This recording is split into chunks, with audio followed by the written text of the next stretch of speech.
Despite a woman's death in Arizona by a self-driving Uber, the push to test autonomous vehicles in California continues. Our Vince Marino in studio now. He has the latest for us. Vince. Well, that's right. The Department of Motor Vehicles has no plans to push back the start date for car makers who want to test driverless cars on California roads. And to some, that's a cause for concern.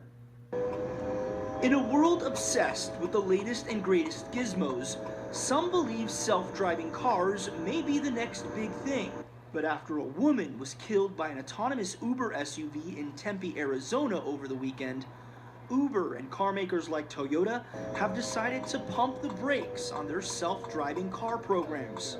But other car makers could be testing driverless cars on California roads as soon as next month. Semi-autonomous Tesla owner Paul Zapala says it may not be a bad idea to wait for the Jetsons-like technology. I'm not quite sure we're ready for fully autonomous driving yet. I think the technology just isn't there. Especially after the incident in Arizona and his own experience behind the wheel of his Model S. It took some getting used to, especially getting on the highway and putting it on autopilot.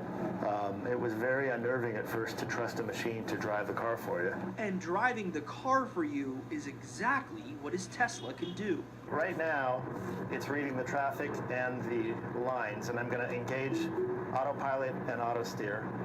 And so now it's keeping me within the lane lines. It's going to keep me, I have it set at 80, and as soon as I get close to that car, it's going to automatically slow down and keep a certain number of car distances away from me, and it's completely steering itself right now. The autonomous Uber SUV that killed a woman on Sunday had a driver in the seat on standby. But come next month, the DMV has given the green light to car makers who want to test their self-driving vehicles without a driver in the seat.